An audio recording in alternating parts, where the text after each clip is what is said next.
What's up, weebs? Welcome back to Anime Lane, the podcast where we take you down the yellow brick road of anime and have a look at everything it has to offer. As always, I'm your host, Notorious, and joining me once again today is Shaun. Yo. And Melina. Woohoo! Today we're turning to space piracy in Captain Harlock, Arcadia of My Youth, directed by Tomoharu Katsumata, written by Yoichi Onaka, animation production by Toei Animation. It's based on the manga Space Pirate Captain Harlock by Reiji Matsumoto. The film was released in theaters in Japan July 28th, 1982. It's licensed in the US by Discotheque Entertainment and is available on Blu-ray from them. The original manga is licensed by Seven Seas Entertainment and is available in print or digitally.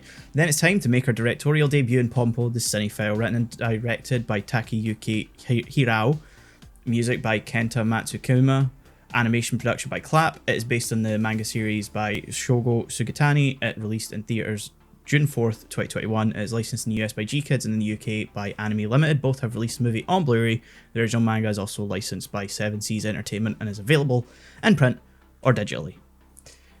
So, breathe. Yeah, it's been a bit of a chaotic start to this episode. Hopefully it sounds fine. We'll move on from there. Let's not dwell on it. If there's no sort of let's just move on from it. Let's just move on. Yeah, moving on. So what did y'all watch first? Harlock. Same. So I want to talk about Harlock first anyway, because I clearly like one of these movies more than the other, and it's not Harlock. Yeah, I think we're all in agreement on that. Please don't say you liked Harlock more. The first time we watched it, had we recorded this originally when we intended to, life got in the way. I had another family death. Don't worry about it. I'm doing fine. I enjoyed the film the first time. I'd enjoyed it more the first time. Yeah. I still had problems with it, but there was more I could point out and go, okay, I liked this and I liked that about it, and I liked what they did here and there and what they were doing with this.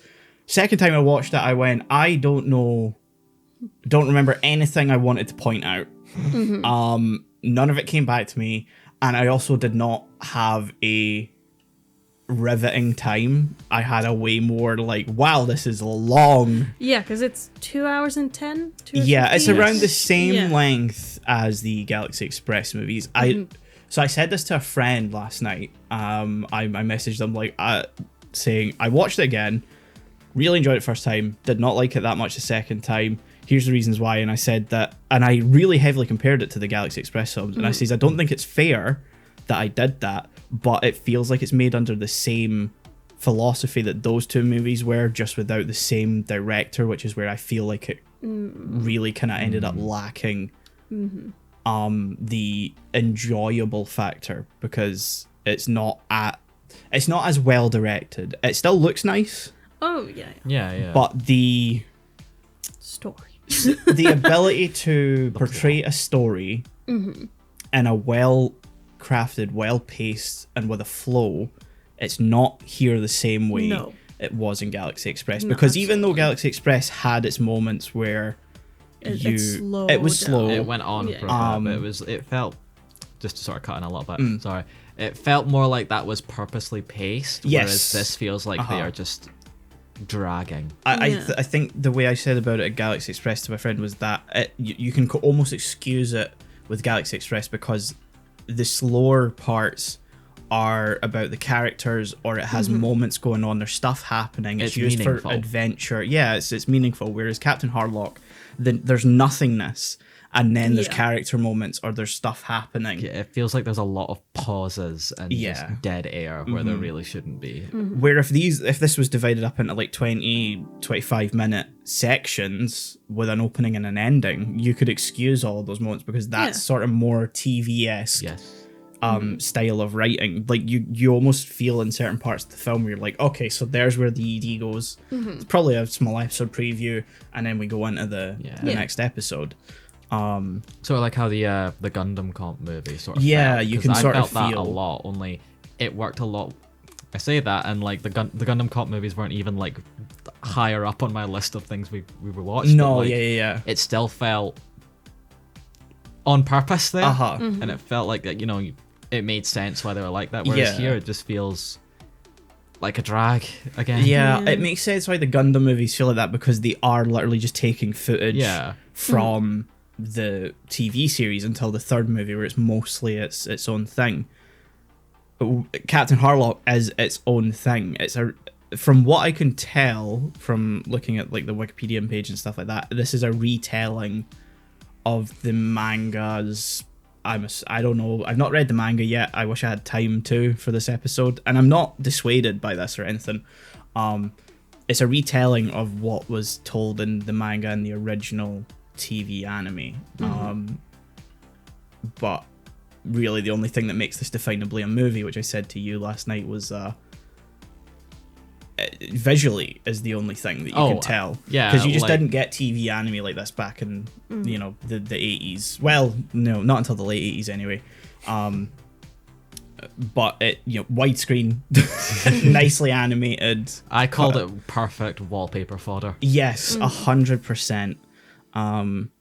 You'll notice we're not really talking about the story very much either. Well, there's a purpose to that. Yeah. I don't think we really like the story. No. Or the way the story was executed, at least. Like, the concept of it was very interesting, to me at least. It's like, you have an Earth that some people have taken over, and yada yada. But then it just keeps just going and going. And it's like, let's add another layer. I'm like, I don't need that. Yeah. And it, like, at some point, I think I was an hour and 20 in. I was like, okay, we can end. Yes.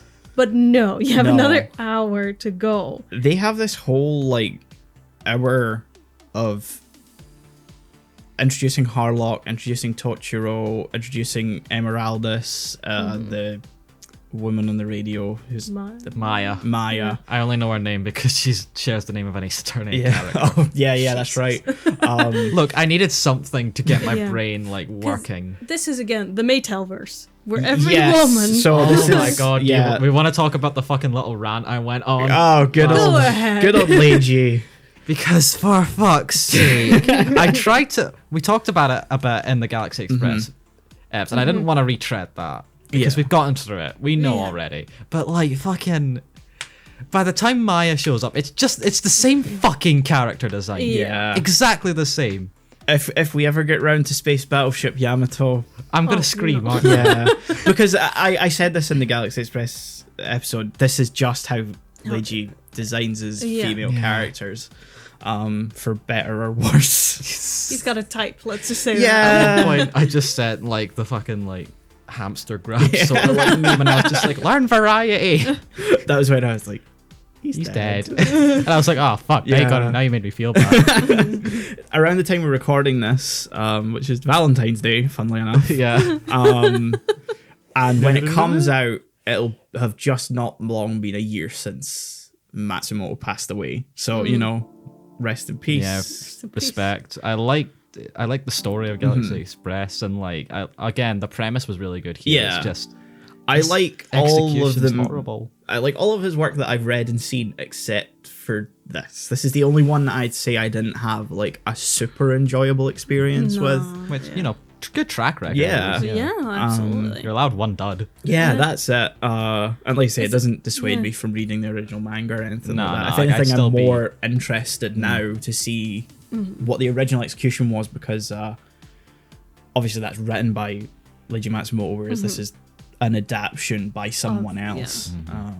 It had just so much potential, because Captain Harlock, I don't know much about him, but what I do know, I think could make for such an interesting story. But he's such a blank canvas of a character. Yes, this is very much an origin story that you don't need. Yeah, it's because he's barely emotive.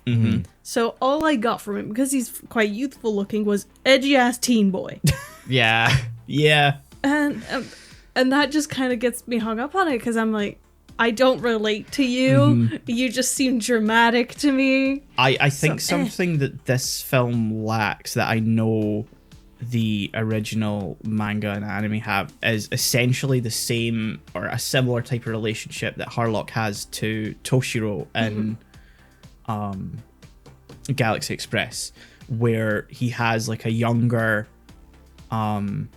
kid who he essentially becomes a mentor to. And I think that would have been the far more interesting story. Yeah, like Pedro Pascal. Yeah, because to me, Harlock works as a lead, but not in the capacity of let's explore every aspect of his character and his story and see why he is the way he is, because that's not fundamentally the most interesting thing about him. It's his stoic, withdrawn, enigmatic personality. Persona. Yeah. Like when he to showed up compare in it the to Galaxy Pascal, Express. yeah. Sorry. You go first. I'll remember my thing. Sorry. We just both started talking like our own things at the same time there. But when he showed up in the Galaxy Express movies, like he was a very interesting sort of like character, even if he was only in it for like how long in those movies? 5 minutes. He's in the first one, like I know. I remember in Adieu he just then shows up and disappears again. and shows that he's in Adieu a little too long for what purpose he serves. It's funny because I remember Adieu he just sort of shows up Yeah. and then just disappears within like 2 minutes. And I was like, okay, cool. It was He good. shows He's up to alive. go, yeah, this is a Star Wars clone now. That's your dad. Peace. Adios. Yeah. But yeah, he seemed interesting, and it's why I was interested in watching this movie to sort of delve in. But as we started delving, I was like, oh, I don't really like you as a character. Yeah. I think another thing that it kind of squanders is the fact that, again, in the Galaxy Express movies, Emeraldus was a really interesting character. I was so disappointed. Yeah. And she serves no fucking purpose She in brings this the story. ship. That's it. But she doesn't. No, she has another very important purpose in the movie. We saw cleavage. Yes. Yeah. Something for the dad. Something for the dads, yeah. The moment like her shirt was ripped that way, I was like, oh, for fuck's sake, come come on, on. Yeah. guys. We could have done this in a better way. Yeah. 'Cause I feel most characters, I don't know why, just feel like we didn't need this part of their story. Yes. Because, like, I wanted to compare it to, like, Pedro Pascal and, like, The Mandalorian. We don't know anything No. about him. He is stoked, but we learn through him through his journey. And I feel like that could have worked so much better for Harlock Yes. than what we got here. 100%. And I want to mention the flashbacks. Do I think it's an interesting flashback?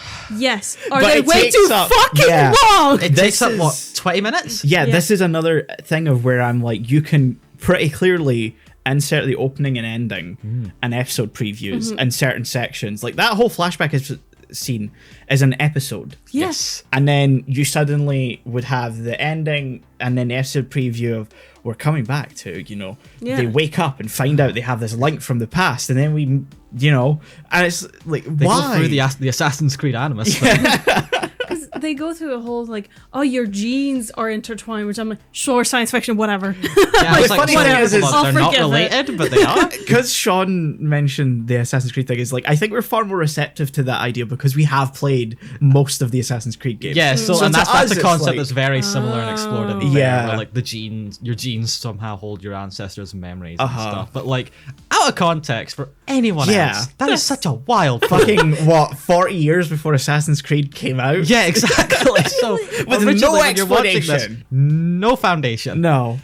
Yeah, no, that came out of fucking nowhere. They're like, well, you met each other in a past life. I'm like, okay. So you share memories. Like, you fucking what? I don't think that's how it works, boss. Let's watch you maybe be a part of the Nazi regime. Yeah. So this whole thing does not get explained in the movie very well, other than one throwaway line where he says he had a debt to pay. Which I was like, so you're a merc, which doesn't really excuse you, my guy. That sounds like a step away from just following orders. Yeah. So I think Tomoharu Katsumata, the director, once said that the explanation behind that is that the Harlock family had some sort of feudal bond and duty to someone.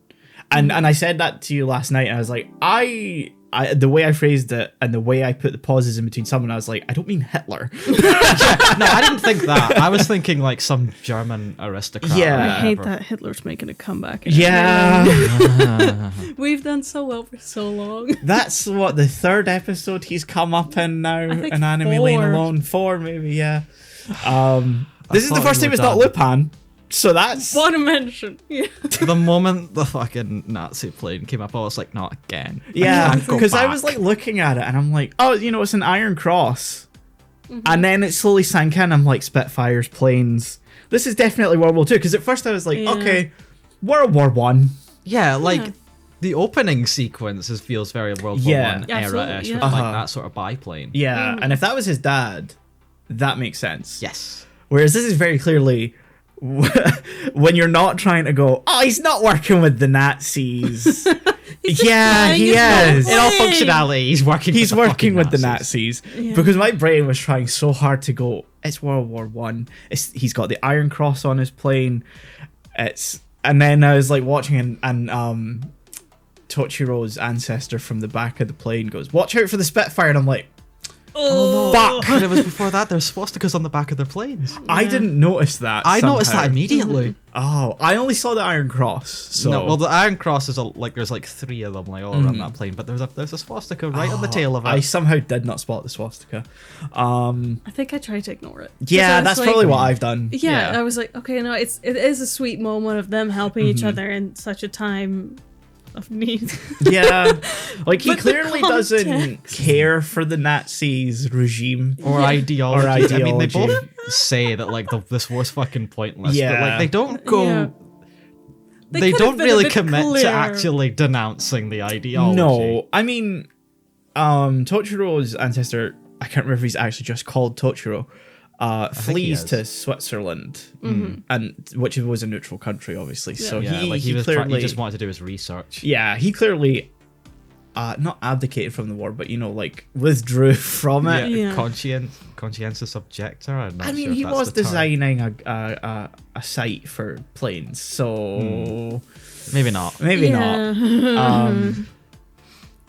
It's murky. It is a weird thing where like it was never fully explained, other than he had a feudal bond in duty. But then, as someone else then pointed out, it was like, well, by the time the 1940s rolled around, that wouldn't have mattered. No, because you didn't need the that whole anymore. feudal thing was gone, long gone. I mean, when you mentioned that, I was like, okay, it's an anime universe. I can imagine Yeah. in a sort of pseudo-historical sense Uh-huh. that mattering in this world. If but we do kind of cast back to the 80s, it's like, certain stuff did try to tap into that, oh, men are honor bound by duty and Yeah, all that this sort of whole stuff. It's like, an honorable traditional man and stuff. yeah, so I kind of get what they were going for. Still think it's weird, still think it's fucked, but Yeah. that Cringe. flashback's weird. Yeah, like I get it as the opening sequence to kind of introduce us, like, Yeah, time's passed, way too long still. Yes. I'll say that.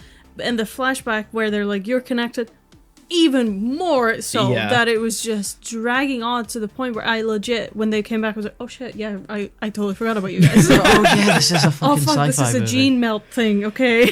So you had watched Pompo twice for this. Yes. And we both watched Harlock twice.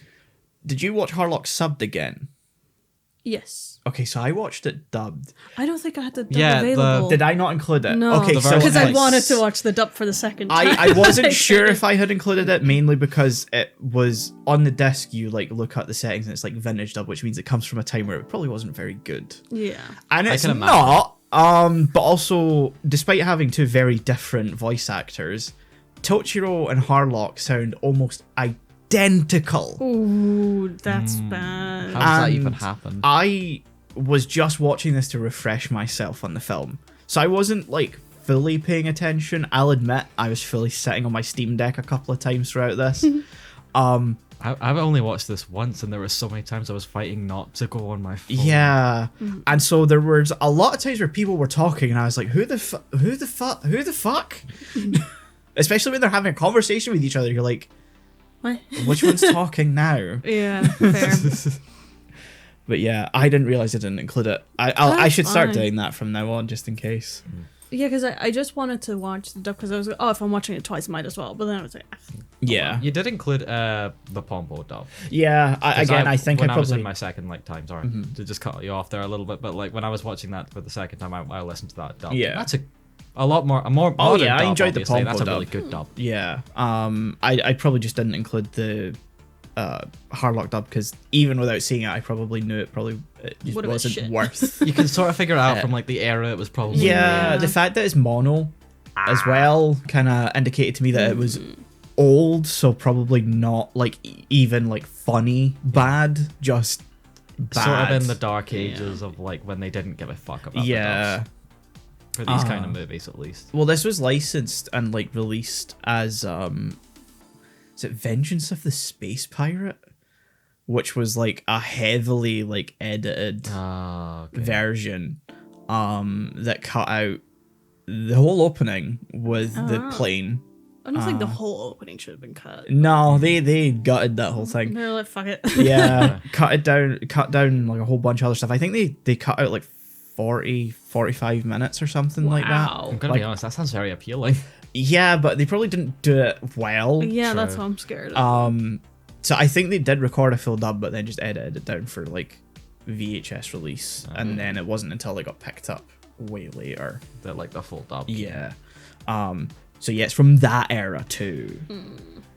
Love that era. Yeah. Released on a label called Just for Kids. Oh. There's a lot of murder in this movie. Yeah, which, you know, even if you cut out a lot of stuff, this film is just like arguably not. This is not a child No. film. No. Again, Nazis.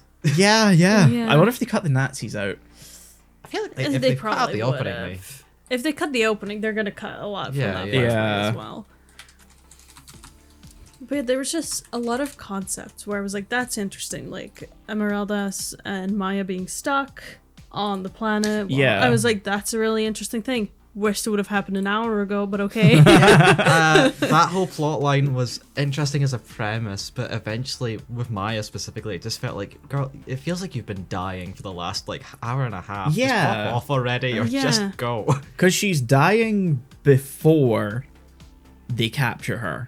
She's dying the whole movie. Then they Yeah. put her on the firing squad. Yeah. She lives. She's a tank in this movie. Yeah. Yeah. Like, she then lives for another, solid 25 minutes, because they go away somewhere else Yep. and come back. Which, in real time, had to have been, like, at least a week. Yeah. Yeah. Minimum. Yeah. Like, she's holding on. Yeah. Iron well. Yeah. And then she dies. Yeah, and then she just, eh. Yeah, at the end I was like, oh, to go through all that to then just Yeah. fucking die. Yeah. And the fact there's still, 30 minutes Yep. after she dies left? Because I brought up the timestamp at that point. Because at this point I was fully paying attention, which, mistake. And was like, oh, we still have half an hour. What the fuck happens? Yeah, also, something I want to mention. Was it the Zola army? That was the army of guys, men. So the Illumidus. the Illumidus. Illumidus Are the aliens. are the aliens, yeah. But there was like What's the people army? Yeah, them. Earth. Thems. the ones that they go to save and the planet's dead. Yeah, Oh, that. Targa something. Yeah. Let me check the Wikipedia article here real quick. Please. Aliens. That's all it says. Oh my god. Takargan. Yeah, Yeah, Takarga. Yeah, so they go to that planet, find a girl that's basically also dying. Who was a child. Who was his A sister? child. The sister Yeah. of the guy back on Earth. Yes. Who died. Whose name Yeah, is he did Zol. die. Yes, Might be where you're that's thinking. yeah. He's that's where I Zol. got That's it. it. Yeah, this child, like full on 6-year-old, then dies. Can't and be all more the than, like, men 9. are like, well, there goes the last woman. Guess we gotta sacrifice Yeah, I'm sitting ourselves. there thinking, like, Like- isn't interspecies breeding like an option? Like, Yeah. the Saiyans did that in Dragon Ball Z, and it did not, for some reason, affect their power level. I thought it made them stronger. Yeah, but again, I won't mention. kind of. I don't know Dragon This Ball is Z a enough. 6-year-old girl. All the men that are alive are well into their 20s. Yeah. Literally, the millisecond she dies, they're like, well, we can't reproduce anymore. Well, I like that. time to kill ourselves. Like, that's the most important thing Yeah. about her. And And I was they- like, guys. They try to make their death honorable after they've done it. Yes. They're like, they gave their life. I'm like, you could have mentioned, like, this could have been a nice build up to Yeah. this, like, oh no, we're gonna die. I- if only we had a few human souls to spare. and that Chuck into space. and that I get what they were going for with that, the way it's Yeah, no, constructed. absolutely. It's just not constructed well. No, I think because There is you a have, clear intent. It's just Yeah. not being met. No. because I can see the intent behind it, because they cut away from them. They mention that they're suddenly able to escape. The pool of whatever the fuck it was, a star. I don't know. The fucking solar planet from Yeah. Star Fox 64. It was so boring that I don't remember what the fuck was happening. I just remember I was like, oh, now This we was can meant finally to- go on. I'm like, We were stuck. This was meant to mirror his granddad. Yeah, Oh. don't even know if it's his granddad. I That's like a figured long that. time ago. Yeah, I mean, I'm Yeah. just adding like a couple million Yeah. greats, but Yeah. like, And they still have the same scar. Yes. yeah, but like, they do like the same sort of parallels where you hear the ghost woman's voice because there's Yeah. a ghost woman in that Because mountain this for is some reason. because Never you've comes up got again. the Stanley Witch on Earth, and then you've got the Space Stanley Witch, Which, you know, is where they get trapped in space. I and then just the love Genova calling theme from Final everything. Fantasy VII Yeah. playing. I just love calling everything a space something. You know? Yeah. Oh no, she space died. She space died in a Doctor Who- spaceship. What's the Doctor Who thing? Why do you add space to everything? You don't call it a space restaurant. Yeah, it's just no a one restaurant. calls it a space restaurant. It should be a space restaurant. It's a restaurant. I hate that I remember that because that's from a horrible It's episode. from a terrible episode. That's a Okay, we're good not going to a line. Doctor Who tangent because I will not stop. But True. I'm just imagining Peter Capaldi storming around the Arcadia in the Scottish accent. Why'd you call everything space? It's not the Space Stanley Witch. It's just the Stanley. dude, No, if but it's 12, a different one. How do we differentiate? dude, if 12 specifically was in this story, he'd be putting out every fucking stupid Oh, yeah, moment yeah. in this movie. Uh huh. Sorry, Oh man. but yeah, fucking Genova. In Yeah. this Okay. Oh, space. sorry. Yeah. I get the intent behind that sequence because they cut away from them in the hospital room. They can suddenly get enough velocity to escape the gravity or whatever. Because sacrifice. And then Maytel 3 comes in and is like Maytel point 3 because point she's like 3. a robot thing. Yeah. Yeah. Comes in and Maytel Cubed comes in. Yes. And she's like, it's the Takargans, and they're like, what? And just run out. And I get it. I get what they're going for. The whole sort of like noble sacrifice where they didn't even get the chance to try and talk them down Yeah. or Yeah, figure yeah. a way out of it. But at the same time, it's doesn't like, work. no. Like, again, I understand what they wanted to Yeah. do, but we don't relate to them enough No. to make it heartfelt or even understandable. They're barely characters. Yeah, I think the problem is that Zol's switch is compelling.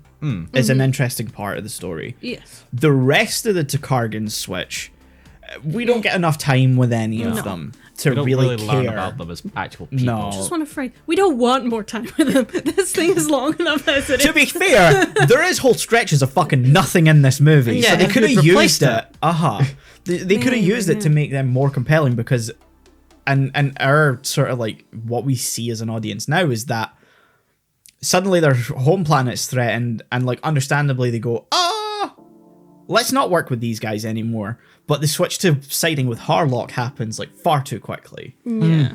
God, it reminds me of the fucking to go back to suddenly Assassin's Creed again for a split second just to sort of compare. Not the thing I thought would keep coming up. I know, but yeah. I know. It's just there's a point here. It reminds me of the fucking Assassin's Creed Rogue problem where like that game spends a whole chunk of its time like making you understand why its main character like leaves the assassins like after the first act, but it completely skips over why he joins the Templars. Really, Yeah, it's almost like the same problem 3 has, where the first time you play it, you get halfway through the game, and you're suddenly told, you've been playing the prologue. the prologue and the antagonist this whole time, and you're like, And unfortunately for the game, you've become more compelled to yes, the antagonist. unfortunately than for the actual game, protagonist. the actual story, the actual other half of the game is not as interesting. No.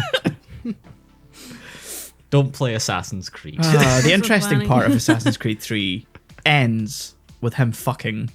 I just want to leave it at that. What a beautiful segment. Yeah.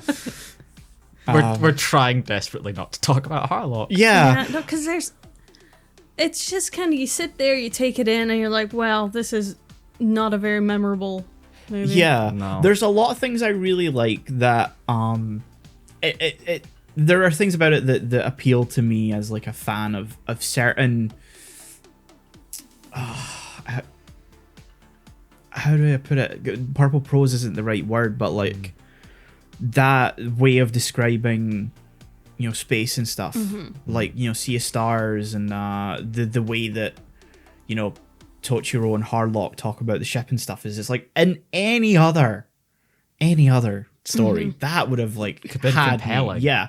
I would have loved that shit because I do love that shit. Yeah, like the design of that ship is great. The sort of old pirate ship, like aesthetic at the back with like the futuristic front part. That's amazing. Yeah. I am all in on that. But And- they make it so dull. Yeah, and I really like the whole sort of like friendship stories where it is like this pure just like you meet a friend and it's like they become like very fast friends Yeah, and yeah. there's that eternal bond and the background of space and the sea of stars and stuff like that. That shit, I don't know why. It's poetic. Love it. Beautiful. Yeah, that's it. It's poetic and I find it beautiful. And then this movie fucking wastes it. It puts it through the most boring sort of execution Yes. lens. We barely spend our time in space. He's a fucking space pirate. Yeah, I want to say this, by the way, because just to get on the whole fast friends thing that you like mentioned, and it's just reminded me of something. I would have totally bought that if the flashback had like shown that like, oh, their past like selves, I'm just calling them, had like been lifelong friends and stuff. But they meet in the span of 10 minutes in that flashback. And then we get like, so we have Harlock and Totoro meet at a restaurant. A bar fight breaks out. They're captured, put in the fucking Animus, and then we have them meet during World War II again for 10 minutes. Yes. And we're meant to believe, oh my god, they're And, like, fucking best friends. within the span of the Yeah. 10 minutes of them being in World War II, meeting, being in a plane together for a little bit, and then Harlock's past self fucking dying, we're supposed to believe. So his past self doesn't die at that point, or can't die at that point because There's more shit to do. because he hasn't had. Okay, Harlock I did by wonder that that, point. but they very much make it seem like he's about to die. Yeah. Yeah. But it's the same thing at the start of the movie where you're not entirely sure if the other Harlock made it out of the Stanley Witch, when you kind of have to go, Assume, well, yeah. he did because, well, Totoro has the book for one, or Totoro's past self has the book for one. So does Totoro, actually, never mind.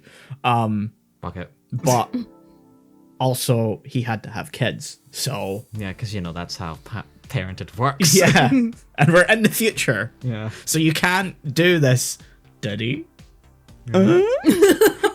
They could be trying to do like a long lost distant nephew. That's why he looks the same. Identical. There may have been some fuckery going on. Can I ask, by the way, is the scar genetic? Is it a birthmark or a scar? It's a scar. Damn Okay. it makes no fucking sense. I don't Yeah, know you're why they give a whole origin to him having an eye patch and not his scar, when because Emeraldus is a mirror image of Harlock in some ways, they give her scar so she looks like him, but not Harlock his scar in his movie. No. Instead, they give him his eye patch, which I'll be honest, until he put on the fucking outfit, I went, oh yeah. Oh yeah, he has that. I never seen that. Yeah. I was not like at all thrown off throughout this whole movie by going, yeah, he has two perfectly working eyes. Like, Yeah. Yeah. Duh. Literally, it was only until he put on the outfit I was like, oh yeah, that's what he looked like in fucking 3-9. it is such a strange Han Solo problem. Oh. Hold on, wait. The Solo movie, Oh, yeah. where it explains all these random things, but you're like, do we need to know this? Yeah, like the fucking golden dice that no one cared Yeah. about until fucking Last Jedi suddenly made It's it like, a I don't thing. care how he got his eye patch. Like, yeah, it's cool he got his iconic outfit. That that's fine. Yeah. I guess the gun is cool. The but, gun's like, cool, but they don't explain that. He just has an outfit in that case. He suddenly just now has the gun thing. Yeah. But I don't even know if we're talking about Han or Harlock at this point.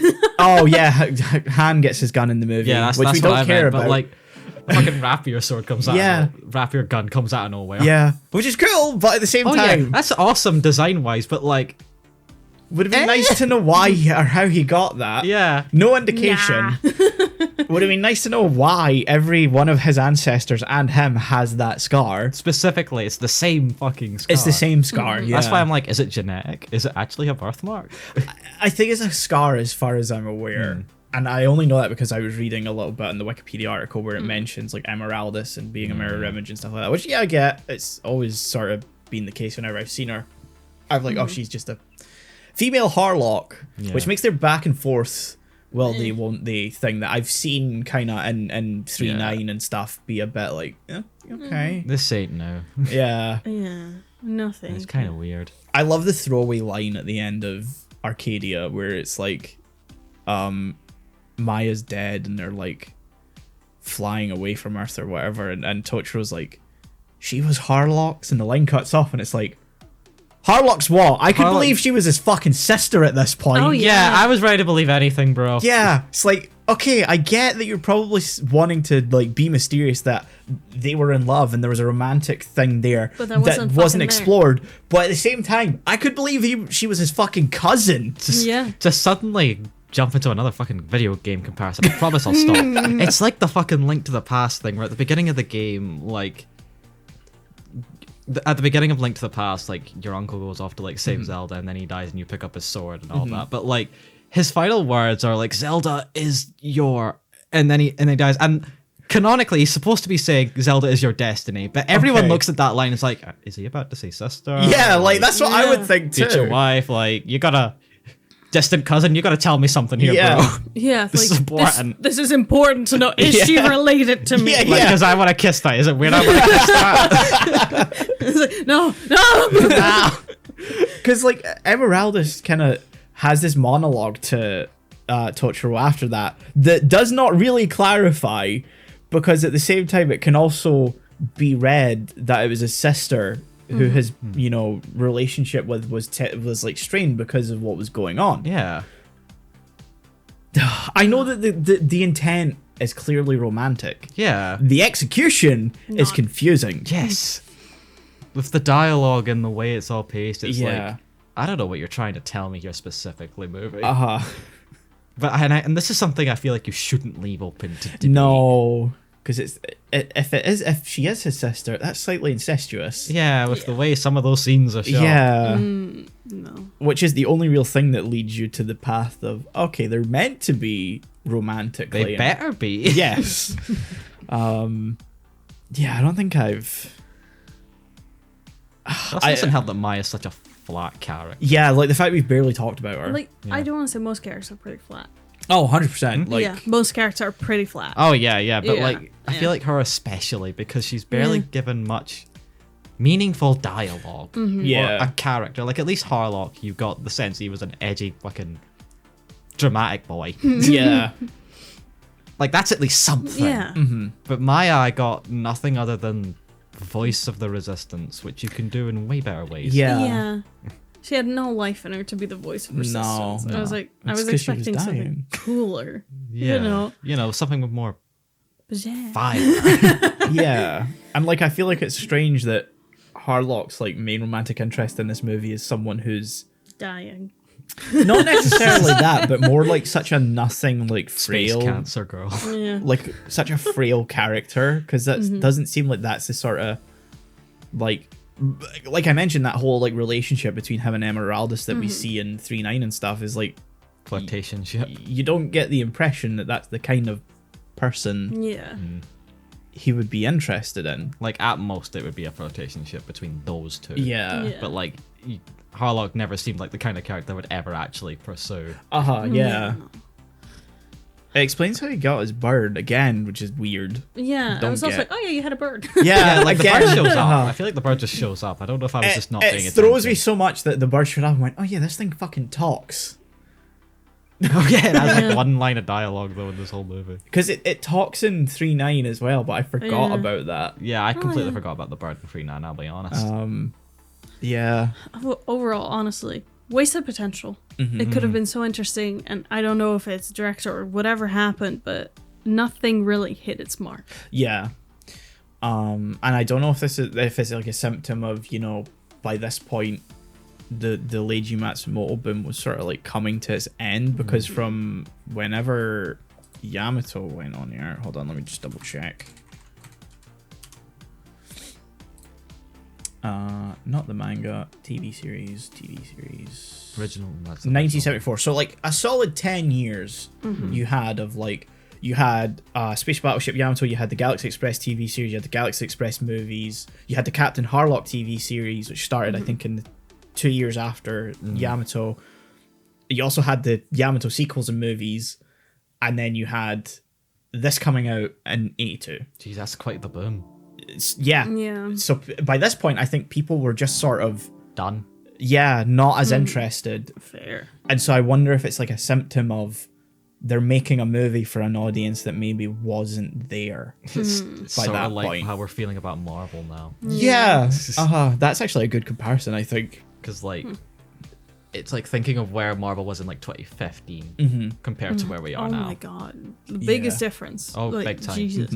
The only thing I'm excited about, not to go on a Marvel, like, sort of tangent, but, like, very smallly, the only thing I'm excited about for Marvel is Deadpool and Wolverine, and that's it. Yeah, same. Even then, I'm sort of a bit, okay. I'm willing to watch Ryan Reynolds be Ryan Reynolds. Yeah. Like, same. I'm watching it to see them. The story, we'll see. I may not, for this one, go to see it in theaters like I did for Deadpool 1 and 2. I probably will. We'll see what I'll probably just wait for it to come to streaming or whatever. We'll just pull you into the theater. Good fucking luck. So do you want to go to scores for this? Yes. I'm giving it. I think I'm landing on a 3 out of 10. Being honest. I'm sitting somewhere sort of in the middle, like a 5 or a 6, maybe a 5.5. My initial score was a 4, but I was very scared that what if you guys liked it somehow? I was like, I don't see how, and I'm gonna argue with you guys if you like it. Never adjust your score based on like how we feel. Yeah. That's not the point. I know, but I was We're not like, here to pressure you. But maybe I was like, oh, maybe I missed something, and then I'll be willing to change my score. But like, because normally this is the sort of Yeah. movie where like we would really like it, but you probably wouldn't feel. Yeah, as- We've had exactly. that conversation before. Yeah. But like, But I think I still would give it a 4 just for potential sake. Mm-hmm. And like again, it could be fixed. Yeah, I think that's why. I can fix it. I think that's why I gave it like a 5.5. Is it's like there's a solid core there. It's just that it's not well executed. It looks great, but I have some problems. One, I don't fucking remember any of the score, No. which Not for memorable Galaxy Express at all. was a huge part of this it. movie had a score. Yeah. There's music or something. The audio mix on the Blu-ray for one, on both tracks is awful. There's points where, even though I don't remember the score, I do remember the score almost causing it to give out.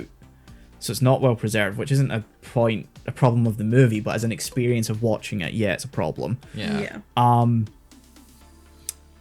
Yeah, story probably could have been done better. Yeah.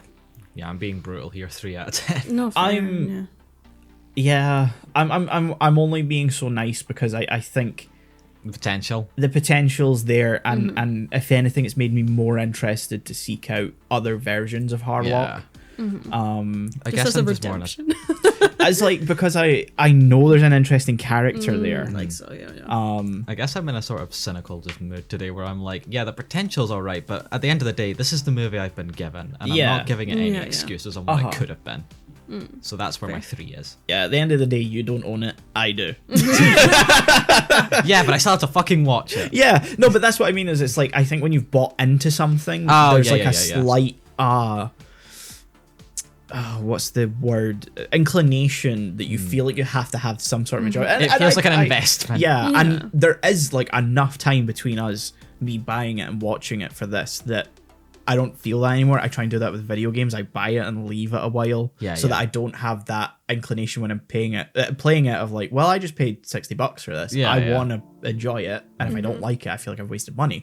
But I don't know what my point was. I was just talking at this because point. you own it, you feel like you have to like it a bit. Yes. Yeah, to justify that purchase Yeah. that you had, but I'm happy to own it because I think, as you said, it's very sort of like wallpaper. fodder. yeah, like there's value here. It just visually. Yeah. but, like I wasn't looking at it as wallpaper fodder. Yeah. I was here for a movie. Yeah. And it failed. I like it as a strong visual piece. I think that's my main takeaway from it. Not as strong as a Jew was, for as much as a Jew sucked. I honestly think I enjoyed a Jew more in a weird way. Oh, more I than the- definitely enjoyed a Jew more. A Jew was still bad. It was just It was bad. engaging kind of Yeah. bad. Like, you know, where like you just kind of want to see what happens next, just to see how bad it gets. Because I think I gave it you a 6. I can't remember what I gave it you. I don't know. It was too long ago. Yeah. Anyway, so that's Captain Harlock, Arcadia of My Youth. So now it's time for Pompo. Finally, the better movie. We've been talking for almost 50 minutes. So, who wants to start? Movie good. Movie very good. Yeah, I really It's an liked entertaining watch. For Yeah, sure. yeah. There are elements I liked of it, and there's elements that were a bit much for me. Oh boy. Okay, Yeah. let's start with what was a bit much for you. She's a child, and she's so high. Is she a child? She's to me a 10-year-old. It's never established. She's a prodigy. It mentions that she was young when she started in the industry, but I think the way the film is set up is it feels like there's time gone by from that. So I think she's probably around like 18. Yeah, 19. I was thinking like she's late teen, but like she's just sort of small. Yeah, that's the impression I got. Get that whatsoever. I mean, I was get where legit you're seeing coming 10 from. to 12-year-old, and I'm like, why is this person in charge? I feel like this was just the kind of movie where it was like tonally, it was telling you to just sort of Accept go it. with it. go yeah. with it, bro. And I was gonna go with it, but then you had Jean, our main character, and Natalie was the character. Who were also pretty young. Yeah, who I was like, okay, so if she's like 10, 12, they're 18-year-old max. No, I was thinking they were like in their 20s. Really? But what about all the adults that looked like they were actually I in was their thinking, like, 20s? Most of the adults are like 30, 40. Like, Yeah. if we're actually There's a going gap. Yeah, Yeah, like but Martin still. Braddock's clearly meant to be like 50. 50s. probably older, like 60s, because he's I feel Yeah, like he's like maybe basically not retired. yeah, maybe not appearance wise, but definitely like in some senses like an amalgamation of like Robert De Niro, Al Pacino. Yeah, you for know. sure. It's evoking that sort of actor. Yeah. Yeah. So he's meant to be old, whereas Jean's meant to be like the new blood. The new blood. Yeah, maybe it's just because I'm not as well versed with anime, but I was like looking at this like, you're a child. Why are you being put in charge? I'm gonna call slight bullshit here. You have both been doing this podcast for the same amount of time. Yeah, exactly. Yeah. One person read this how I'd say it's meant to be read, and you haven't. Not. No. I know what you mean. It's an interpretation you can have. And I see that I can understand why, but if I was just looking visually, I would go Definitely, for that. I was like, when I seen the poster and the cover of the manga, I thought, is this going to be about a child? And I watched it, and I was like, I don't think that's what they're going for.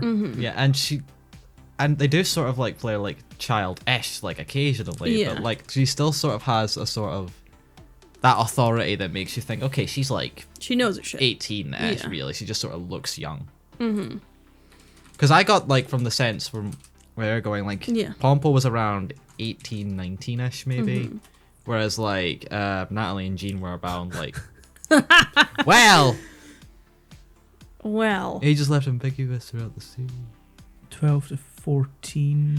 Well, there goes all that Yeah, right down the fucking drain.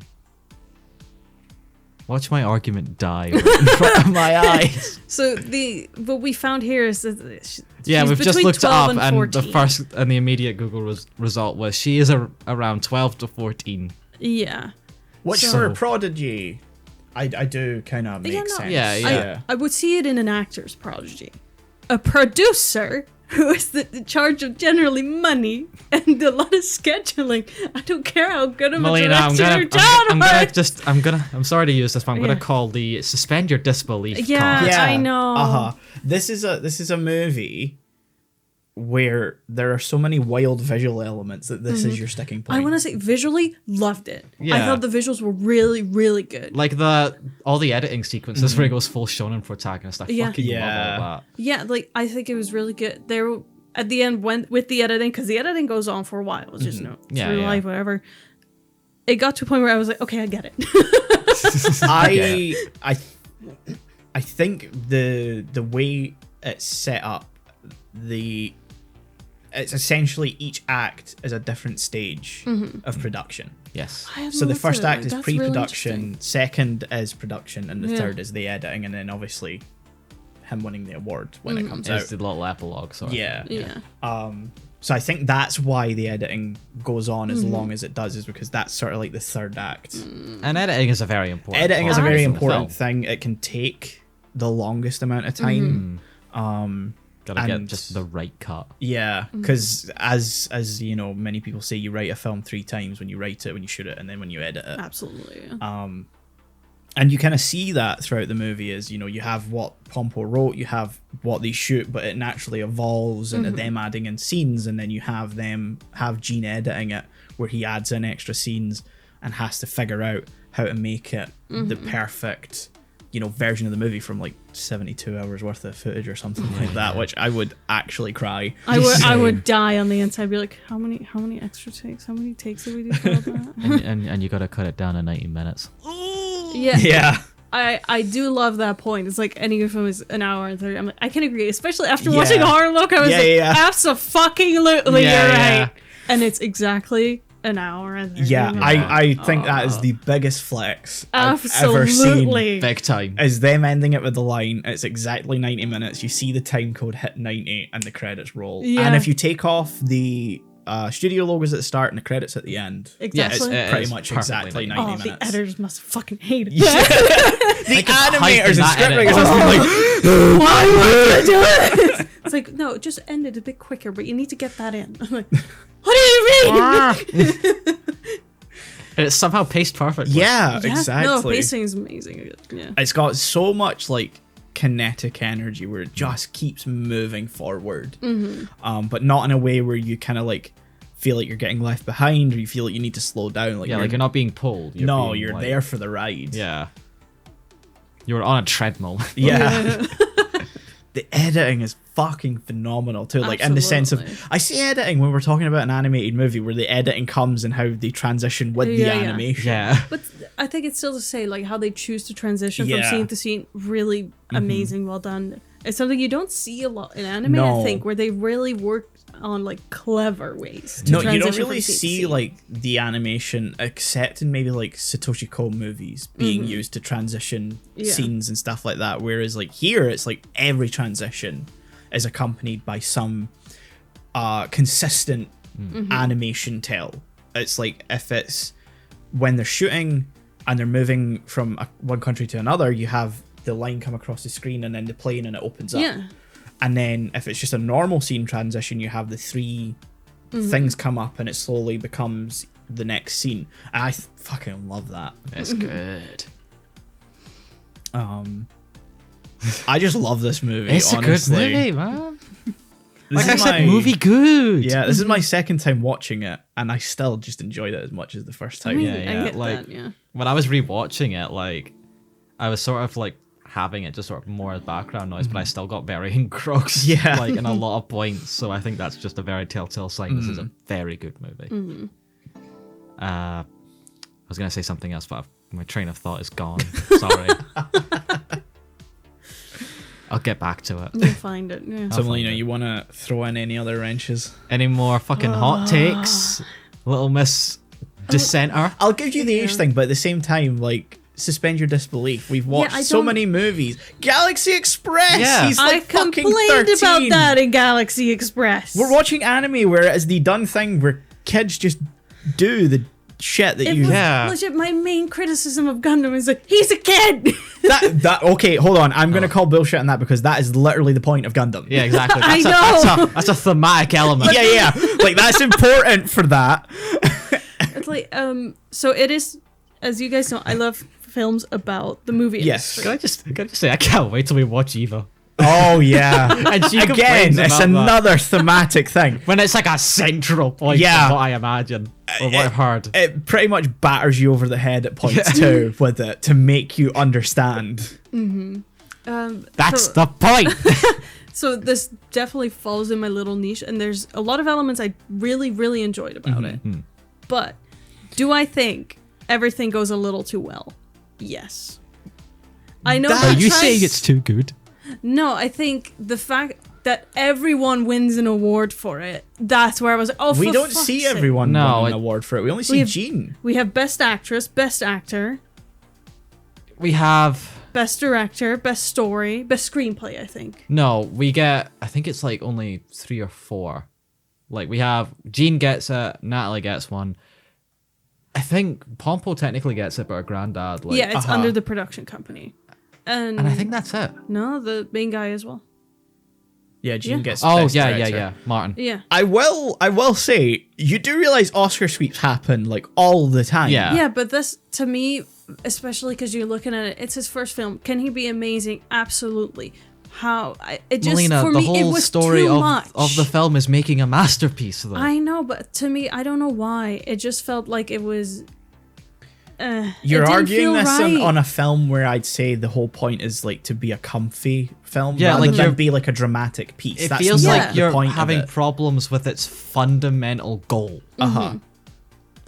Which is And to it's- be a fun ride. Absolutely. Yeah. I think Rather it's a fun than, movie. like- But it's the fact that I think maybe because it's my niche, I've seen a lot of it about it, and it is usually in dramatic prose, which, is very This different. isn't meant to be dramatic. No, Yeah. absolutely It not. more leans to the comedy and emotional side. Yeah, than yeah, anything it's else. the positive side. Yeah. Yeah, and I think that's why maybe I liked it less because of my own expectations You're a for dramatic it. bitch. Yes. Yeah.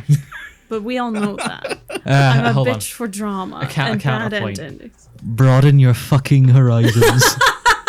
I watched it and I decided it's not my thing. Like fucking sci-fi. Like I'll try everything, once to see what it's like. But I, again, enjoy a lot of parts of it. But I think for me personally, to love it, it's a bit too happy. What the actual fuck is wrong that with is you? not a great But that- criticism. Fuck no, you. I think, again, I This don't know how is, to like, explain for that. I m- just like more dramatic, sad pieces.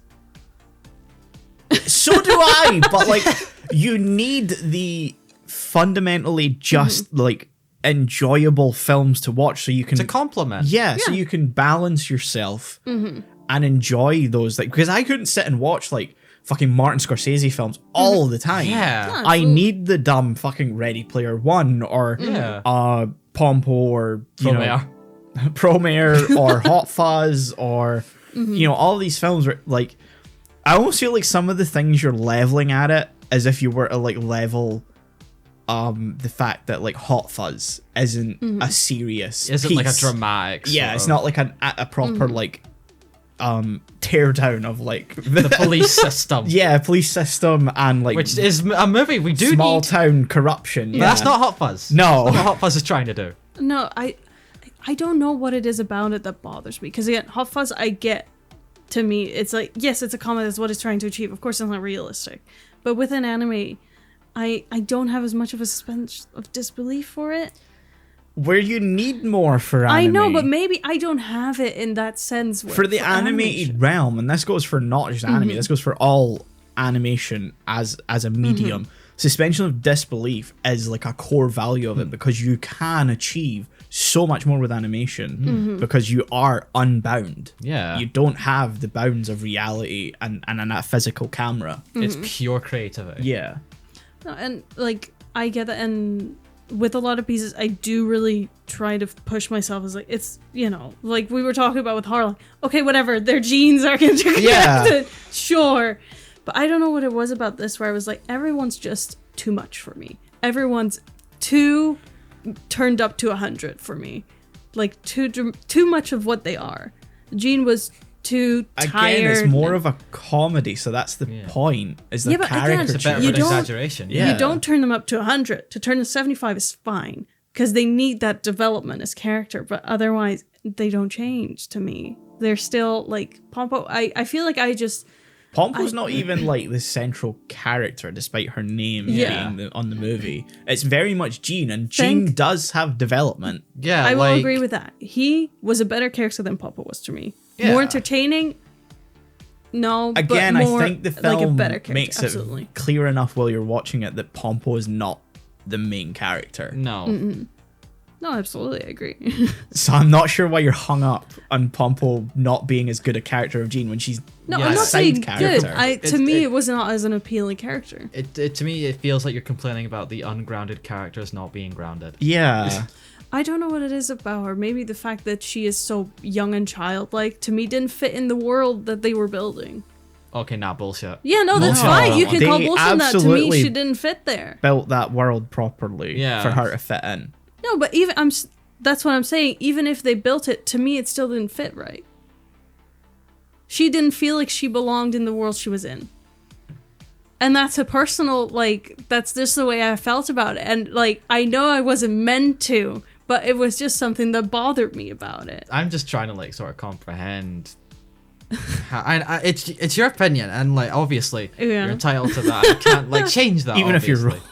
But I'm gonna fill this water bottle. I'm currently just being held at gunpoint. Yeah, Take it back. Take it back. slowly my weapon is being drawn. But I genuinely can't comprehend how you got that from this movie, where it feels like no the idea. world forms around that Mm-hmm. whole sense that Pompo sort of gives. Yeah. She's not the central character, but the world sort of you're sort of introduced to the world through her. Yeah, we before very jump much to Jean. see it through her vision of Yeah. it all before we meet Jean, because it opens after the musical number on them shooting a movie, and then we cut and Pompo shows up and is this is going great and this is what, and it forms around her as a central character, because even though we're introduced to most of the other characters first, Yeah. I think Pompo shows up and gives the energy that the film comes to have, and it's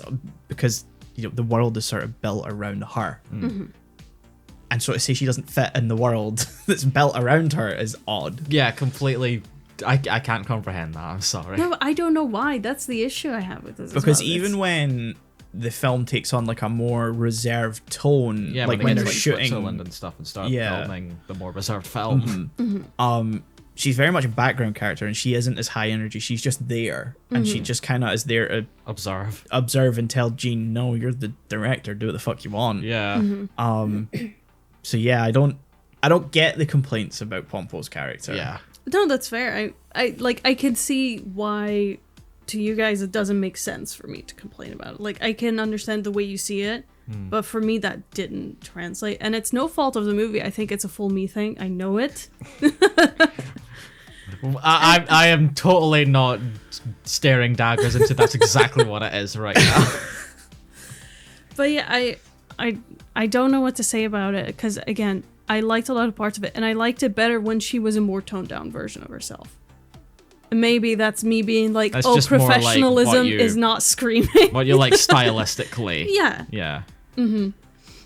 So yeah, I think to me she was the best as a character when she was just more she really showed how smart she was, which is to me in the more quiet and slow moving moments. I don't know, it's such a high energy movie. I'm just Yeah. not sure why this is such a sticking point for you. I don't know either. That's just how I felt watching it. I can't really change that. So tell me what you guys thought. I'm perplexed. Yeah. That's I'm fair. not Absolutely. being completely sad. I'm not going to say you're wrong. No. I'm not going to say you're wrong. It's just I find it strange that your fundamental issues with it seem to come down to the fact that it's a comedy. Which is just what the movie Yeah, is. all of its intentions you seem to just fundamentally dislike, which is odd. You could see it like that. Yeah. Sure. It feels, from our perspective, it sort of sounds as if you're complaining about an action movie having too much action. I mean, yes and no. If a movie only focuses on action, there's no story. Of course, I'm gonna. Yeah, but I complain. mean, in the sense that John Wick has too Yeah. much action or something. Have you ever seen John Wick? no. I do not want to watch John Wick with you. Yeah, honestly, after this conversation, Because I feel like that's exactly what you're going to complain about now. Yeah, I just don't think this was particular for me. I understand. I have people in my life where I would recommend this to because I'm you will love it. But it's not for me. It's Do funny you you say have that. joy in your life? No. Because I'm going to be honest, I feel like we picked out this movie to watch specifically because it fits into your niche. Yeah. Yeah. And I thought, like, with it being such high energy, a nice comedy, it's a bit different from the other movies we've watched in this niche, where they've all been sort of a bit depressing. And you've sort of talked about, like, not fully enjoying those either. Except Perfect Blue. And Except Millennium Perfect Actress, Blue, I yeah. really liked. Yeah, but you had more issues with it. Yeah. Well, we all had issues with it. Yeah, we all had Millennium issues Actress. with it. Yeah. Yeah, but that was just due to I'm confused with it. What's going on? But, you know, fair. But I thought this was a nice counter to that, because it's like, again, it's like watching something like John Wick, which is like a serious action movie, and then watching, again, to bring it back up again, Hot Fuzz, which is a comedy action. It's just they're two sides of the same coin. And yet, it seems like you have a fundamental problem. with comedy. I don't think it's necessarily with Not comedy. even comedy, just sort of like, I think I have I a guess something that's problem. too lighthearted. Yeah, like not to be taken seriously. I think, honestly, I don't know if this is a me thing, but I think I mostly have a problem with very childlike characters. So you don't like Disney movies at all. Not many. I mean, the thing is, it works for me because they're in I feel like we're just coming to a children's conclusion. Melina situations. just hates kids. Yeah, I mean, No. I hate kids, but like I can tolerate them in No, but, movies. like in Disney films, they are put in situations that are fit for children. To put a child or someone who's very childlike in an adult situation, to me, I think that is maybe where it's just not connecting for me. I guess professional situations would be more like. I can kind of get that, but at the same time, again, it's, you know, I feel like you're not engaging on the level the film is asking you to, which is to have a certain level of suspension of disbelief. Yeah, I can have that to an extent. But when you're talking about My Little Niche, how dare you? Again, you're like it comes down to you not engaging on the level the film expects you to. Yeah, you're not fairly judging it the way it. I feel like we're starting to sound like we're trying to tear down Melina's Yeah, opinion. exactly. Which is why I'm really trying to think the right words, and I feel like I'm failing because I You're don't fine. want to disregard like your opinion because it's your opinion. Yeah, no, but I think this is the first time where it's like the opinion has been so perplexing to us that we do need to like properly quiz you on it, No, because no, absolutely. I can pass Like your opinion is valid. Yeah, like I'm not saying it isn't. But like with Promare, with Gundam, with all the other stuff we've watched and we've had disagreement on, I've never been like I've been able to see why, because it's just fundamentally something that doesn't interest you as much, and that's fair enough. However, you have come with so weird criticisms. Because I don't even get it myself. I was watching like, it and I was like, pressing why? Yeah. Like I feel like we're pressing too hard, but I'm like just trying to understand. No, yeah, We're trying to absolutely. pick your brain here. We've all established my brain is so fucked. But like, what did you guys think? Like we've talked about pacing and like color. What I want to say, there's one sequence I really, really liked where Natalie was her name, right? Is that the character I never or- remember if Natalie's the character or the act- Lily. Let's just call her Natalie. Lily or Natalie. One of the two. When she's like walking on the crosswalk in the rain and we see like Jean's vision. Yeah. We've seen his vision of like, oh, this is how color grade like I want to see more of that. That film I does thought a was lot of so- that, though. Yeah. exactly. And that's the parts I really liked, where you have like, oh, this is what we see as humans, and this is my vision. That I thought was really well done, and I've never seen it before. I think maybe it's been done before. I don't know. Not, and I mean, like when I say Pompo is like unique, I really mean that as someone who's seen a absolutely. Yeah. lot of anime, especially. I think to say that you've never seen anything like that, that's fair, because fundamentally I don't think anything would have done that before, because I don't think I've ever seen anything tell the same sort of story. No, because you need the world to be around this thing, and especially like directing and like a fucking movie on color grading would be fucking boring. Let's Yeah. just think about the color. Because I watched all the behind the scenes stuff of Oppenheimer recently, because a lot of it was mainly about like the technical aspect that they had to, use to get the end result, which is like contacting a film production lab and asking them to make a type of film that never existed before, having to find editors that could edit on film, all and like making cameras that have like certain types of lenses to capture the visual effects, because everything was done in camera. So all the visualization of like when Oppenheimer is like seeing particles colliding and moving and stuff like that, that's all done in camera. That's all done with real like things that the visual effects guys had to come up with, and then they had to contact Panasonic or whoever Panavision, sorry, the company that makes the cameras, and ask them to essentially make macro lenses to get in close enough to actually get that shot. Wow. And then it came to talking about color timing and editing, and I was just like, because we talked about editing is so boring to think about, and to have the very visual element, again, it lasts a tiny bit too long for me, which, you know, in the process of editing, I really enjoy it. The thought and watching someone else edit is fucking boring. Yeah, at some point Natalie goes to sit next to him like, that's a I've done this. Yeah. And it's the worst thing. Just watching someone click. Go back to frame. Click. Especially because like when he's going to be editing it, any visual effects that they've had to do, that's already done. That's done. The color grading is going to come after he's edited it. Yeah. The sound's going to come after he's edited it. He's not doing any of the interesting parts of it. No, exactly. Yeah. But again, I didn't realize that the 3 acts were structured like a production would. I only noticed it the the second It time didn't round. clock for me either. It was just like when I checked like how long was left when we got to the editing part this time, that I was like, oh, okay, I get what they're going for. Where it's like structured like pre-production, production, post-production. Yeah. And where like post-production usually comes with the most trials if you're not shooting something extremely complex. Yeah. So yeah, you asked us a question.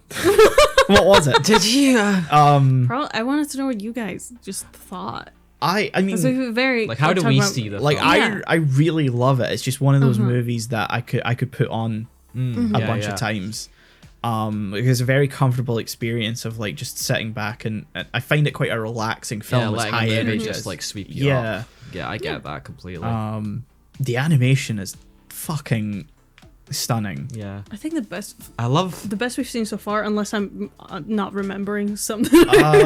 We watched some pretty visually like good stuff. Yeah, Yeah. and I think that like in terms of what would best would probably be different for each of us, because like it comes down to subjectivity there. Absolutely. Personally, I think the best one we've watched so far visually is probably Promare, just because I really like Trigger's That's very animation stylistic. style. I get that completely.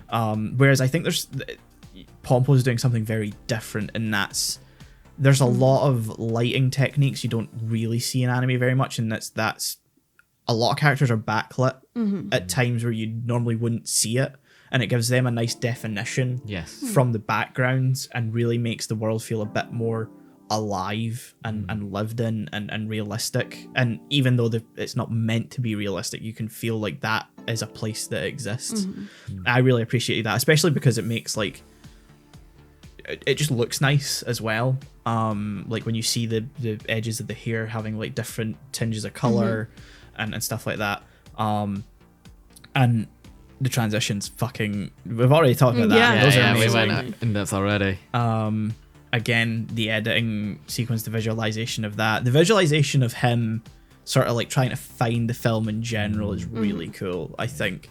I'd just like to chime in. I think one of the strongest parts for me personally in like the movie is just the entire flow of the story. Yeah. Like how everything just sort of like works together in such a perfect way where like you don't feel bored at any point. No. You don't feel like any scene ever particularly drags on or was too short. Everything feels like it was perfectly placed, which makes that big flex of exactly 90 minutes even more fucking impressive. Yeah. Because I don't mind long movies. Again, I just brought up Oppenheimer. Like, that is 3 hours where I did not feel like I think for me, it was dragging. I feel like this makes it like this is like a movie sin for me, but like I can be more partial to shorter movies sometimes because I can be a bit like Pompo, where like sometimes if a movie is like, if it's over the 2 hour 15 mark, it can begin to drag for me. Whereas, like, 90 minutes is like a good sort of like aim for me.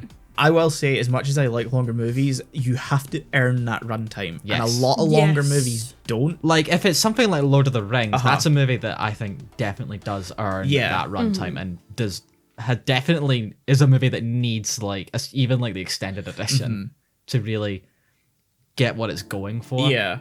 And I would never, like, turn, like, movies that need that down, like along with Oppenheimer and, like, stuff like that. But, like, for me personally, I'm more likely to gravitate towards a shorter 90-minute movie. Oh, absolutely. Like, if I'm picking a movie out, I might look at it and go, oh, it's 2 hours. No, thank you. Because there is just that risk reward factor of, like, you could get a really good movie, or you could get a movie bore. that's got, like, a really, like, dragged out second act. Like, to me, a longer movie feels like it's much more of a commitment Uh-huh. that you're making there. And, like, if it doesn't meet the expectations, then that is, like, a good much time afternoon. wasted. Yeah. Boring. Yeah. Like, The Irishman has no need to be, like, 4.5 hours. Like, Is there- the reason I haven't watched it. Just because I'm Don't. like, the payoff is probably just not worth it. No, it really is not worth it. The film does not need to be that long. That's a work print cut. Like, that Yeah. should have gone through another pass to be brought down to, like, 2.5 hours. It's like I the think that's how original George long. Lucas version of Star Wars. Because I think Goodfellas is like 2.5, and like that's another movie where you don't feel like that ever drags, where you're ever, kind of. Like, even, like, while watching stuff for the podcast, I felt like a movie has to earn, like, if it's 2 hours or 2.5. And I Yeah. think I've Yeah. said that before when we've talked about those movies that don't quite meet it. Yeah. Yeah. But the ones that do, I don't feel like cheating. Like, how long was A Silent Voice? Was that a long That one? was like 90 minutes, I think, or an hour and 40. It was one of the, maybe it was Weathering with You or, like, something like that I was thinking of, where, like, it went on for, like, a 2-ish hours. Oh, Suzume was like 2 hours. Suzume. Where it was like 2-ish hours, but I never felt like it went on for too long. It felt like for those 2 hours I was fully invested. Yeah. And I didn't want to cut down any of it. Are we sure that was Suzume? Because we didn't really all enjoy Suzume that The much. pace- I might be was thinking of pretty another good. movie. Yeah, okay, the praising was decent. And it had its comedic moments that really counterbalance that. Yeah. Long. I might be thinking of another movie. I'm not entirely sure. I'll be completely honest. Sometimes Suzume, a Silent Voice, they all just start beginning to merge after no, a while. same. Maybe it's an art style thing in my head. I'm not saying I'm right at all in that. No, like, I think I get what you mean. I'm just, my point is that there have been movies that have been like 2 hours, 2.5. Where I Yeah. don't feel like that was a detriment in any way. It's rarer for anime, I have to say, to go over 90 minutes or like 100 at a push. So, like, I think even if you look at what we've watched, take the Gundam compilations out because they are like a totally different thing.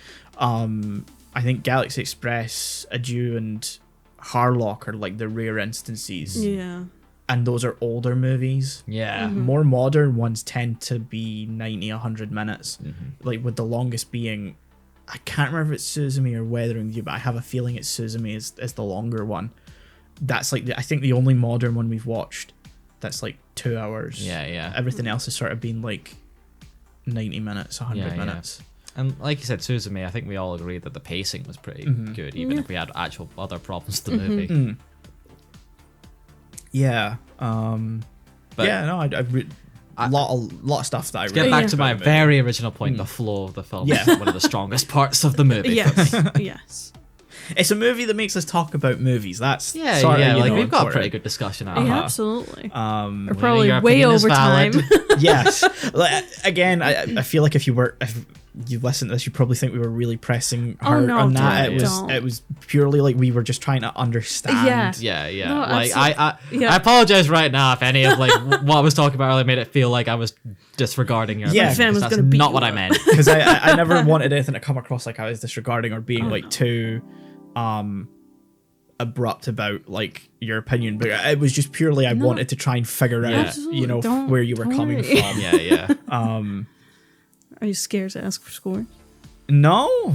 Because what I'll say, after having this discussion, I think on a rewatch, I would rate it higher than this. Okay. Okay. But for now, it's for me at a 6.5. I- But it has potential to definitely get up to an 8. Okay. I think if you were to watch it, maybe dubbed, Oh, maybe. Yeah. the dub is really enjoyable. Yeah. I'd recommend that. So I think if you're to rewatch it, I think watching it dub may give it a bit more of an extra bit of punch. Yeah, because I think I definitely like. I wouldn't say enjoyed it more, but I definitely felt the same sort of pickup. From the sub than when I did with the dub. There's so normally that might like really help you as well. Watching something dubbed, I feel like there's more issues to point out, whether it's like miscasting characters or just generally it not being like amazingly well produced. Because a lot of dubs can be very. We have to make one. Yeah, there's an extra sort of layer of where things could fuck up with a dub compared to a sub. Whereas it feels like the Pompo one was very well done and well considered. Like Martin Braddock's English voice actor, you can kind of tell that the ADR director was like very much wanting him to channel like a J.K. Simmons that's a good choice thing, because like it was when they're practicing like the aria, like, you know, when he's editing and you're seeing the scenes and he's like practicing the aria and he's like going off at one of the violinists or whatever. I was like, this is Whiplash, this is a scene from Whiplash. So I watched it with Manuel, and he was during those scenes it's fucking Whiplash. Yeah. And like the original intent of that scene is to, you know, evoke that, but the fucking VA is very much giving that in the voice too. It's funny, I didn't even clock that until you mentioned it to me like last night, and then I was like, fuck, you're right. Yeah, I had to go check at one point because I was like, because there's a very high surely. J.K. Simmons is a very good voice actor as well. Like genuinely would have loved it if he was actually in this.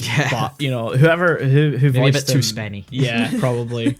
Though he did come back for a Portal thing for the Steam Deck. Yeah, you're right.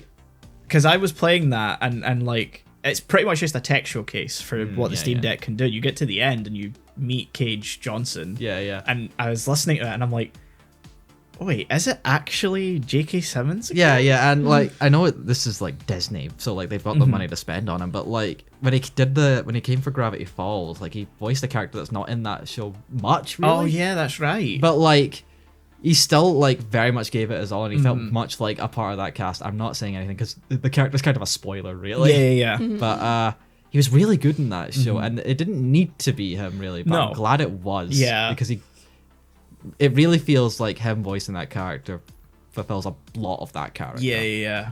I'm not sure if that made any sense. No, I get what you mean. Yeah, it's kind of like if anyone else voiced what's his name in Invincible? Oh, Omni-Man. Omni-Man, yeah. I forget his not Omni-Man. I don't know. But I couldn't imagine anyone else. No, because he goes all in on that. It wouldn't have the same energy. No. So Scores. Scores. So you're 6.5. 6.5. Shaun? I'm giving it. I've done nothing but praise this movie, but I don't want to give it a straight 10 because I don't know. I feel like it's. I don't know why this doesn't make any sense, but I feel like I want to give it more of a 9 than a 10. Okay, fair enough. Because I feel like maybe it is that. I don't know. It just doesn't feel like the sort of perfect movie, like full stop. Right, a 10 really encapsulates to me. So I think a 9 is definitely where I'd set it. If I'm but like a strong 9. Yeah, if I'm going for like an objective score, it's an 8.5 or a 9. Like you say, it's not the perfect movie. No, there are issues. Yeah, if I'm going for an objective, just purely how much I enjoy it, it is a 10. It's straight up. Yeah. Like it's close to a 10 for me. I can't stress that enough. But like it just doesn't feel like it really fully is a 10 out of 10 movie. It doesn't make any sense when I'm trying to explain it. But like. I don't know, it just doesn't quite hit that for me fully. Yeah. It doesn't hit the notes of a 10 out of 10 for me. I don't know how to explain it better than that. That's fair. Yeah, that's fair. So that's another episode done. Hopefully we filled another episode. Hopefully this doesn't sound bad when we're done. Oh, it better not be. Because this could be a lost episode for all we know. From the vault. I hope not, because we got a really good discussion. Yeah, if this is the start and I'm gonna fucking cry. So yeah, thank you for listening. We'll see you in the next one. We'll see you next time, whenever that episode will be. I'm not even gonna attempt to figure out what it is. Don't. Bye. Bye.